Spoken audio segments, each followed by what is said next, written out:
जय श्रीकृष्ण. कृष्णाला आयुष्यात बऱ्याच गोष्टी मिळाल्या नाही. कृष्णाचा जन्म झाला आणि त्याला आई वडिलांपासून वेगळं व्हावं लागलं. नंतर त्याला नंद आणि यशोदा भेटले, पण तेही आयुष्यातून गेले. गोकुळ गेलं, मथुरा गेली, राधा भेटली, पण तीही आयुष्यातून गेली. कृष्णाच्या हातून सतत काही ना काही निष्ठतच होतं. कृष्णाने बऱ्याच गोष्टींचा त्याग केला, पण तो अगदी आनंदाने.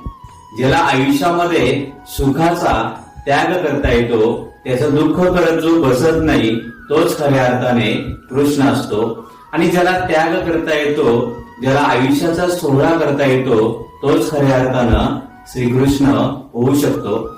हातातून खूप काही गोष्टी आपल्या सुटल्या तरी देखील आपण आनंदी कसं जगायचं हे आपल्याला श्रीकृष्णच शिकवतो.